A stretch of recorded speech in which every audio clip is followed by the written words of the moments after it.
नमस्कार क्लास 10 के सभी साथियों को स्वागत है ना। तो आज की इस वीडियो में साथियों कक्षा 10 वालों के लिए भाई जो आपका विज्ञान का पेपर होने वाला है 21 मार्च का भाई पूरा का पूरा ओरिजिनल पेपर यहाँ पे लेकर आ चुके हैं। साथियों आपको विज्ञान का पेपर 21 मार्च को हूबहू ऐसा की ऐसा आपको देखने को मिलेगा। तो इस पेपर को भाई 1 मिनट या 1 सेकंड तक भी स्किप मत करना और पूरी वीडियो के अंदर क्या करेंगे इसके आंसर की डिस्कशन करेंगे। जैसा कि आपको पता है पेपर कहाँ से लाया हुआ है, तो 1 मिनट भी क्या नहीं करना है, स्किप नहीं करना है और आपको बताया जाएगा कि पेपर कहाँ से डाउनलोड करना है ना। तो वीडियो को अंत तक बनाए रहना है ना। तो यहाँ पर देखिए पूरा सील पे यहाँ पे पेपर आ चुका है ना। यहाँ पे 21 मार्च का पूरा सील पेपर आ चुका है। तो यहाँ पर देखिए इसकी सील को हम खोलते हैं, बिल्कुल यहाँ से अनलॉक करते हैं पेपर को है ना। पेपर को अनलॉक करके भाई यहाँ पे देखिए आपका पहला प्रश्न देखा भाई काफी गजब का प्रश्न। ये देखो भाई पहला जो आपका खंड आएगा क्या आएगा साथियों, पहला जो आपका आएगा खंड है जिसके अंदर सेक्शन इसके अंदर क्या होगा भाई भौतिकतात्मक प्रश्न, यानी दोस्तों एमसीक्यू प्रश्न आपके होने वाले हैं ना। तो यहाँ पर देखिए पूरे पेपर को क्या करने वाले हैं, सोल्व करने वाले हैं ना। तो बिल्कुल पहला प्रश्न देखो यहाँ पे जो आपका पहला प्रश्न है वो देखो कि संकुचन के समय हृदय के अंदर रक्त के पश्चात प्रवाह को रोकता है, कौन रोकता है। ए ऑप्शन है वाल्व, बी ऑप्शन है नीले की दीवार, सी ऑप्शन है आलिंदी की दीवार और डी ऑप्शन है उपयुक्त सभी है ना। तो इस क्वेश्चन का जो आंसर होगा ना वो क्या होगा भाई, ए वाला ऑप्शन बिल्कुल सही आंसर हो जाएगा, वाल्व रोकता है ना। आपका अगला जो प्रश्न है वो देखो कि एक न्यूरॉन में विद्युत संकेतों का रासायनिक संकेतों में परिवर्तन कहां से होता है, कहां से होता है ना। तो कहां से होता है साथियों, सभी फटाफट से उत्तर टिक लगा लो, क्या हो जाएगा तंत्रिका से बना है ना। आपका नेक्स्ट प्रश्न है वो देखो कि मानव में मस्तिष्क का कार्य है ना, मानव में मस्तिष्क का कार्य क्या है, सोचना बिल्कुल सही है, संतुलित करना बिल्कुल सही है, हृदय स्पंदन बिल्कुल सही है, यानी दोस्तों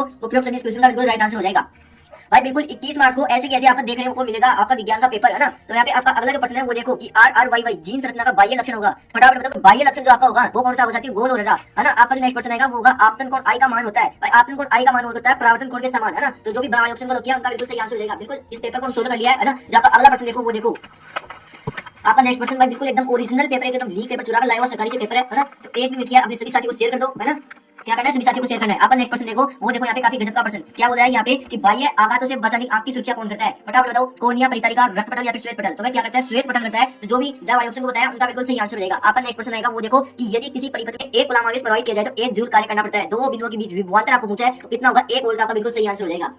आपका नेक्स्ट पर्सन देखो, आपका नेक्स्ट पर्सन भाई बिल्कुल 21 मार्च को छपने वाला ओरिजिनल पेपर है ना। यहाँ पे आपको पीडीएफ भी बताई जाएगी कहां पर आपको पीडीएफ डाउनलोड करनी है। आपका जो अगला प्रश्न है वो देखो कि चालक तार का प्रतिरोध निम्न में से किस मान पर निर्भर करता है। तो किस मान पर निर्भर करता है, चालक की लंबाई पर भी करता है, अनुप्रस्थ काट पर भी करता है ना। यानी दोस्तों सारा ऑप्शन इसके बिल्कुल राइट आंसर हो जाएगा है ना। बिल्कुल ऑथेंटिक उत्तर के साथ आपको पेपर दिया जा रहा है। तो इस मेहनत के लिए क्या करो, आप सभी को वीडियो को लाइक करके चैनल को सब्सक्राइब करना है ना। यहाँ पे आपका अगला प्रश्न है कि वातावरण में लोहे के ऊपर भूरी जंग चढ़ने की प्रक्रिया क्या कहलाती है, अपचयन, संचालन, विकृत गतिता या फिर द्वितीय विस्थापन। तो क्या कहलाती है, संचालन कहलाती है ना। आपका नेक्स्ट प्रश्न है वो देखो, आपका नेक्स्ट 10वां प्रश्न है वो देखो कि 2CH3COOH Na2CO3 या फिर ए आपको दिया हुआ खाली, इसके अंदर H2 और CO2 बाहर निकलेगा। तो अभी क्या बताना है भाई, आपको ऑप्शन चूज करना है, A option, B option, C option, D option. तो जो भी भाई इस क्वेश्चन का आंसर भाई क्या बता रहा है, बा वाला ऑप्शन बताना उनका बिल्कुल सही आंसर हो जाएगा। एच इस हट जाएगा और क्या हो जाएगा, एन यहाँ पे आ जाएगा है ना। तो बा वाला ऑप्शन इस क्वेश्चन का बिल्कुल राइट आंसर हो जाएगा। आपका नेक्स्ट प्रश्न आएगा वो देखो, आपका भाई जो नेक्स्ट प्रश्न आने वाला हूबहू ऐसा कैसा आपको देखने को मिलेगा पेपर है ना। तो यहाँ पे देखिए भाई धातु की संयोजकता कोष में इलेक्ट्रॉन त्याग कर किसका निर्माण करती है। तो किसका निर्माण करती है साथियों, धनायन का निर्माण करती है ना। आपका अगला जो प्रश्न है वो देखो कि O3 किसका रासायनिक प्रतीक है, किसका है, ओजोन का है ना। आपका नेक्स्ट प्रश्न देखो कि धातु का दंत है पीएच मान कितना होने पर शुरू हो जाती है, तो कितना होने पर 5.5 से कम होने पर है ना। आपका नेक्स्ट प्रश्न है वो देखो कि पुष्प में नर जनन भाग का नाम क्या होता है, अंडाशय, वर्तिकाग्र, पुंकेसर या फिर बाह्य क्या होता है, पुंकेसर होता है ना। आपका नेक्स्ट प्रश्न है वो देखो कि विद्युत चुंबकीय बनाया जाता है कठोर लोहे से, नरम लोहे से या फिर किसी भी प्रकार के लोहे से या फिर नरम का कठोर दोनों प्रकार के लोहे से है ना। तो यहाँ पे इस क्वेश्चन आंसर जो होगा नरम लोहे से आपका क्या बनाया जाता है, विद्युत चुंबकीय क्षेत्र बनाया जाता है। बिल्कुल आपका क्या हो गया, एवरेज का पार्ट जो आपका है वो क्या हो गया, क्लियर हो गया। अगला जो आपका पार्ट आने वाला है वो आने वाला है आपका जो रिक्त स्थान आपके आते हैं, क्या आते हैं, जो आपके रिक्त स्थान आते हैं वो आपके आने वाले हैं। आगे देखो भाई हूबहू ऐसा कैसा आपको पेपर देखने को मिलेगा, एक भी प्रश्न आपको अलग नहीं देखने को मिलेगा। लार में पाया जाने वाला एंजाइम का नाम लिखा है, तो जो आपका लार में पाया जाता है वो कौन सा जो आपका है, इसके नोट करना अल्फा एमाइलेज, कौन सा, अल्फा एमाइलेज। इस क्वेश्चन का बिल्कुल क्या हो जाएगा, राइट आंसर हो जाएगा है ना। अगला जो आपका है वो देखो कि प्रकृति में सबसे अधिक क्रियाशील तत्व कौन सा है साथियों, तो कौन सा है, पोटेशियम, कौन सा है, पोटेशियम है ना। इसे किससे प्रदर्शित करते हैं साथियों, कैसे प्रदर्शित करते हैं है ना। आपका नेक्स्ट प्रश्न देखो कि मादा के अंडाशय की संख्या खालिस्तान जुड़ी होती है तो कितनी होती है साथियों, 2 होती है। आपका नेक्स्ट प्रश्न है वो देखो कि नल के जल का पीएच मान क्या होता है, तो नल के जल का जो पीएच मान होता है वो होता है 6.5 से 9.5 आपका होता है ना। आपका जो नेक्स्ट प्रश्न आएगा वो देखो कि जल का अपवर्तनांक कितना होता है, तो जल का अपवर्तनांक होता है 1.33, यानी कि दोस्तों 1.33 इसका क्या हो जाएगा, राइट आंसर हो जाएगा। आपका जो नेक्स्ट प्रश्न आएगा वो देखो रिक्त स्थान में कि वोल्ट मीटर को सदैव परिपथ में किस क्रम में संयोजित किया जाता है, फटाफट से बताओ। तो किसमें, तो जो भी इस भाई बहन क्या बताया, समांतर क्रम बताया ना, समांतर क्रम है ना, उनका बिल्कुल क्या हो जाएगा, सही आंसर हो जाएगा। आपका नेक्स्ट प्रश्न है वो देखो कि सभी हरे पौधे में नील हरित सेवाल जिनमें प्रकाश संश्लेषण की क्षमता पाई जाती है क्या कहलाते हैं साथियों, फटाफट से बताओ क्या कहलाते हैं, तो सौकोशी कहलाते हैं। क्या कहलाते हैं, सौकोशी कहलाते हैं ना। या फिर से क्या कह सकते हैं आप, उत्पाद भी कह सकते हो, क्या कह सकते हो, उत्पादक भी कह सकते हो है ना। आपका जो नेक्स्ट प्रश्न आएगा वो देखो कि दही में पाया जाने वाला जो आपका अम्ल है उसका नाम बताना है, तो कौन सा अम्ल पाया जाता है साथियों, आंसर के साथ क्वेश्चन को देखो, लैक्टिक अम्ल पाया जाता है। कौन सा अम्ल पाया जाता है, लैक्टिक अम्ल जो आपका पाया जाता है ना। आपका जो नेक्स्ट प्रश्न है वो देखो है ना, आपका जो नेक्स्ट प्रश्न है वो देखो कि निम्न में से निम्न तत्वों के युग्म में संयोजन से बनने वाला स्तर द्विआधारी जो आपका यौगिक का सूत्र का नाम देना है ना। तो आपका क्या होगा, यहाँ पे देखिए Mg और Cl2 है ना, इसका आपको बनाना है। तो यहाँ पे देखिए Mg है ना, यहाँ पे है Cl है ना। अब देखो Mg क्या होता है, Mg माइनस और क्या होता है 2 प्लस है ना। तो यहाँ पे देखिए इसका इधर आएगा 2, इसका इधर आएगा 1, तो किसका क्या बन जाएगा, इससे बन जाएगा Mg Cl2 इस क्वेश्चन का भाई क्या हो जाएगा, राइट आंसर हो जाएगा, है ना। आपका भी प्रिय विद्यार्थी, आपका जो नेक्स्ट प्रश्न आने वाला है ऐसा कैसा आपको क्या मिलेगा, आपको पेपर देखने को मिलेगा, है ना। तो आपका नेक्स्ट जो प्रश्न आने वाला है वो देखो कि जीरा है वो विद्युत का चालन नहीं करता, क्यों नहीं करता साथियों, क्योंकि इसमें कोई भी इलेक्ट्रॉन क्या नहीं होता, कोई भी इलेक्ट्रॉन क्या नहीं होता भाई, मुक्त नहीं होता, है ना, इसलिए वो क्या नहीं करता भाई, विद्युत का चालन नहीं करता। आपका अगला जो प्रश्न आएगा वो है कार्बन का परमाणु क्रमांक कितना होता है। देखिए कार्बन का परमाणु क्रमांक होता है वो होता है 6, कितना होता है 6 होता है ना। आपका जो नेक्स्ट प्रश्न आएगा वो आएगा कि तंत्रिका तंत्र की रचनात्मक एवं क्रियात्मक इकाई क्या है। तो ये क्रियात्मक और रचनात्मक इकाई जो आपकी है भाई वह कौन सी है, न्यूरॉन, कौन सी है, न्यूरॉन। आपका इसमें क्या हो जाएगा, राइट आंसर हो जाएगा। आपका अगला प्रश्न देखो कि प्लाज्मोडियम में जन्म किस विधि द्वारा होता है, फटाफट बताओ प्लाज्मोडियम में जन्म किस विधि द्वारा होता है। तो सभी क्या बता रहे हैं भाई, बिल्कुल बहुविखंडन। क्या करके आना है इस क्वेश्चन के अंदर साथियों, बहुविखंडन आपको करके आना है ना। आपका जो नेक्स्ट प्रश्न आएगा वो आएगा, आपका जो नेक्स्ट प्रश्न आएगा वो आएगा कि वक्रता त्रिज्या और फोकस दूरी के मध्य संबंध क्या होता है। वक्रता त्रिज्या और फोकस दूरी के मध्य संबंध क्या होता है, वक्रता त्रिज्या r होती है, फोकस दूरी f होती है। तो वक्रता त्रिज्या और फोकस दूरी के मध्य क्या होता है, r बराबर 2f आपका ये संबंध होता है। आपका जो नेक्स्ट प्रश्न है वो देखो कि मुख्य अक्ष क्या होता है। मुख्य अक्ष क्या होता है, लेंस के दोनों वक्र पृष्ठों के वक्रता केंद्र Cl व C2 को मिलाने वाली सरल रेखा मुख्य अक्ष कहलाती है ना। आपका जो नेक्स्ट प्रश्न है वो देखो कि क्या कारण है चुंबकीय क्षेत्र रेखाएं एक दूसरे को प्रतिच्छेद नहीं करती। तो क्या कारण है साथियों, क्योंकि ऐसा करे तो क्या हो जाएगा भाई, दो चुंबकीय दिशाएं हो जाएंगी जो कि क्या नहीं है, संभव नहीं है। आपका जो नेक्स्ट प्रश्न आएगा वो देखो कि पर्यावरण विखंडन करने वाले जीवों की भूमिका लिखनी है ना। आपका जो नेक्स्ट प्रश्न है वो देखो,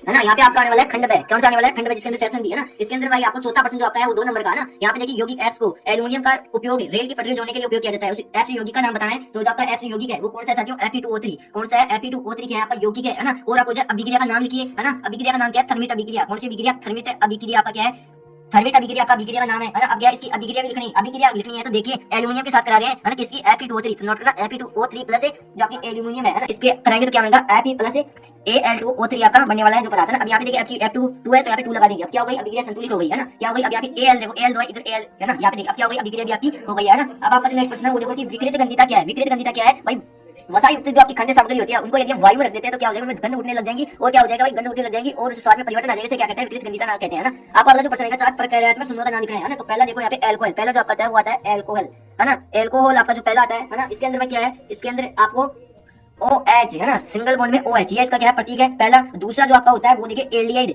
कौन सा है, एल्डिहाइड आपका है ना। इसके अंदर क्या होता है भाई, यहाँ पे सिंगल बॉन्ड के साथ CHO है ना। आपका जो तीसरा जो आपका है वो देखो कीटोन, कौन सा समूह है, तो कीटोन जो आपका है उसके अंदर क्या होता है, डबल बॉन्ड CO है ना। आपका जो नेक्स्ट जो आपका है वो है कार्बोक्सिलिक, कौन सा, कार्बोक्सिलिक है ना। जो कार्बोक्सिलिक के अंदर में क्या जुड़ता है, कार्बोक्सिलिक के अंदर जुड़ता है -CH है ना। यहाँ पे क्या जुड़ता है COOH है ना। आपका जो नेक्स्ट क्वेश्चन है वो देखो कि मेथनॉल की थोड़ी सी मात्रा सेवन की घातक हो सकता है क्योंकि इसमें जहर आता है ना। यहाँ पे देखिए पौधे में शरीर में पोषण कैसे होता है, तो किस प्रक्रिया से होता है, किस प्रक्रिया से होता है, सभी साथी कमेंट करेंगे, है ना। तो किस प्रक्रिया से होता है ना, प्रकाश संश्लेषण की क्रिया से होता है ना। पेड़ पौधे में क्या करते हैं, कच्चे पदार्थ के रूप में CO2 और O2 उपयोग लेते हैं, उससे क्या बनाते हैं, ग्लूकोज बनाते हैं, उत्पादन के रूप में O2 CO2 बनाते हैं ना।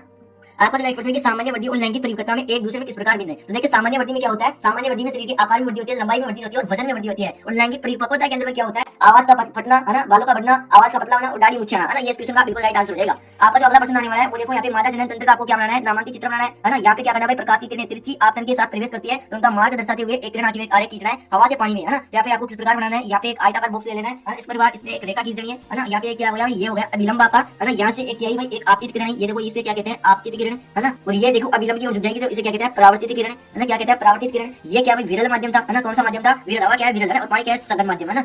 इस प्रकार आपको क्या बनाना है, इसका चित्र बनाना है। आपका जो नेक्स्ट प्रश्न आएगा वो आएगा उत्तल दर्पण द्वारा बने प्रतिबिंब की स्थिति क्या होती है। देखिए उत्तल दर्पण द्वारा बने प्रतिबिंब की जो स्थिति होती है ना, वो नोट करना, आभासी होते हैं। कैसे होते हैं साथियों, आभासी होते हैं, सीधे होते हैं, है ना। आभासी सीधे और छोटे, आभासी सीधे और छोटे प्रतिबिंब की मट्टा है ना। और क्या होता है जो भी दर्पण के पीछे बढ़ते हैं, फोकस और ध्रुव के बीच में स्थित होते हैं, है ना। आपका जो है वो देखो चुंबकीय क्षेत्र रेखाओं के गुण बताना है। चुंबकीय क्षेत्र रेखाएं काल्पनिक रेखाएं होती हैं। चुंबकीय क्षेत्र रेखाएं कभी एक दूसरे को काटती नहीं है, प्रतिच्छेद नहीं करती हैं। चुंबकीय क्षेत्र रेखाएं ध्रुव पर सघन होती है, वहां पर चुंबकीय क्षेत्र भी अधिक होता है। इस प्रकार आपको 5 लाइन यहाँ पे लिखनी है। लघुपतन से आप क्या समझते हैं भाई, लघुपतन से आप क्या समझते हैं, तो विद्युत में तार और उदासीन तार के बीच अवांछित संपर्क जिससे परिपथ का प्रतिरोध कम होता है ना, और अत्यधिक धारा प्रवाहित होने लगती है, उसे क्या कहते हैं, लघुपतन कहते हैं। दैनिक जीवन में 4 गतिविधि आपको बताना जो पर्यावरण के अनुकूल हो, है ना। यहाँ पे क्या करना है, जिंक धातु को जिंक कैसे कहते हैं, Zn को प्लस यहाँ पे कॉपर सल्फेट का सूत्र होता है CuSO4, है ना। इसके भी क्रिया कराएंगे तो क्या होगा, ZnSO4 प्लस Cu। इस क्वेश्चन का बिल्कुल क्या हो जाएगा, राइट आंसर हो जाएगा, है ना। आपका जो है तनु सल्फ्यूरिक अम्ल H2SO4, है ना, H2SO4 आएगा। और यहाँ पे जिंक धातु के साथ करेंगे तो क्या हो जाएगा, ZnSO4 प्लस H2, है ना। आपका जो नेक्स्ट प्रश्न आएगा वो देखो, है ना। यहाँ पे 17% जो आपका आएगा वो देखो, यहाँ पे अथवा वाले प्रश्न में संयोजन अभिक्रिया की 2 या 2 से अधिक अभिकार मिलकर एकल उत्पाद का निर्माण करते हैं, उसे संयोजन अभिक्रिया कहते हैं, है ना। आप उदाहरण लिख सकते हैं जैसे C+O, क्या लिख सकते हैं, C+O2, है ना। इसे क्या बनेगा, CO2। 2 अभिकारक जुड़े एकल पदार्थ का निर्माण करें उसे क्या कहते हैं भाई, संयोजन अभिक्रिया कहते हैं, है ना। आपका जो है विस्थापन अभिक्रिया, जिसके अंदर इसका क्या होगा, इसके अंदर क्या होगा भाई, अधिक क्रियाशील तत्व कम क्रियाशील तत्व को क्या कर देता है, विस्थापित कर देता है। जैसे कि आप उदाहरण लिख सकते हैं आपका Zn प्लस H2SO4 है ना। तो यहाँ पे देखिए H2 को क्या कर दिया इसने प्रतिस्थापित कर दिया और इसकी जगह क्यों आ गया, तो Zn SO4 प्लस H2 इस क्वेश्चन का बिल्कुल राइट आंसर देगा। बिल्कुल 21 मार्च को एकदम ओरिजिनल छपने वाला पेपर है। यहाँ पे पादप हार्मोन किसे कहते हैं, दो पादप हार्मोन का एक नाम लिखना है और कार्य बताना है। जैसे थायराइड जो आपका कौन सा है भाई, जैसे आपका जो फलों को पकाने में इथाइलिन काम किया जाता है और साइटोकाइनिन काम किया जाता है ना, ये आपके पादप हार्मोन है। मेंडल के द्विसंकरण का नियम आपको लिखना है ना, मेंडल के प्रतिपादित जो आपको प्रथाकरण का नियम लिखना है। यहाँ पे स्वच्छ आकाश नीला क्यों दिखाई देता है, प्रकाश के परिकीर्णन के कारण। इंद्रधनुष क्यों दिखाई देता है, टिंडल प्रभाव किसे कहते हैं, तारे क्यों टिमटिमाते हैं, प्रकाश के पतन के कारण, है ना। आपको ये सभी उत्तर लिखना है बिल्कुल ओरिजिनल पेपर। अम्ल किसे कहते हैं, अम्ल स्वाद में खट्टे होते हैं, अम्ल स्वाद में क्या होते हैं, खट्टे होते हैं, है ना। नीले लिटमस को क्या करते थे, लाल कर देते हैं, है ना। यहाँ पे देखना क्या धातु है, जब अम्ल धातु के साथ क्रिया करता है तो क्या होता है, अभी हमने कराया था ये तो हो गई धातु, ये हो गया H2SO4, ये हो गया सल्फ्यूरिक अम्ल। इसकी करेंगे तो क्या हो जाएगा ZnSO4 plus ZnSO4 plus H2, या क्या हो गया, एक तो लवण बना और एक क्या हो गया हाइड्रोजन गैस बाहर निकल गई। धात्विक ऑक्साइड की प्रकृति भाई, धात्विक ऑक्साइड की प्रकृति अम्लीय होती है, कैसी होती है, अम्लीय होती है। आप पूछे धात्विक ऑक्साइड कैसी होती है, क्षारीय होती है। विरंजक चूर्ण का सूत्र लिखना है CaOCl2 आपका विरंजक चूर्ण का, है ना। और इसका 3 उपयोग लिखना है, स्वच्छ पानी करने में, जीवाणु मुक्त करने में, ऐसा लिखना है। अमीबा में पोषण विधि से चित्र मंडन संबंधी सही दर्शाना दीजिए। आपको अमीबा एक बना लेना है ना, इसके अंदर एक केंद्र है ना, फिर दूसरी बार यहाँ पे है ना, फिर यहाँ पे इस प्रकार आपको 3-4 बना लेना है ना, और आपको भोजन को दर्शाना है ना। आमाशय से कौन सा अम्ल निकलता है, तो सभी नोट करेंगे HCl अम्ल आपको निकलता है। आमाशय के अम्ल का दो कार्य है, क्योंकि भोजन को क्या करता है, तो शुद्ध करता है, उसके अंदर जो कीटाणु होते हैं उनको मारता है ना, चिकना बनाता है भोजन को। ये आपको बताना है। विद्युत परिपथ किसे कहते हैं, विद्युत धारा के सतत या बंद परिपथ को क्या कहते हैं, विद्युत परिपथ कहते हैं, है ना। यहाँ पे अगला जो प्रश्न आएगा वो देखो न्यूमेरिकल का आएगा। प्रतिरोध किसे कहते हैं, धारा का प्रतिरोध करता है, उसके कहते हैं प्रतिरोध कहते हैं। किसी चालक का किन पर निर्भर करता है प्रतिरोध, किस पर, तार की लंबाई पर, अनुप्रस्थ काट पर, है ना, उसकी भौतिक प्रकृति पर। यहाँ पर देखिए आपके पूरे का पूरे प्रश्न क्या हो गए, क्लियर हो गए, है ना।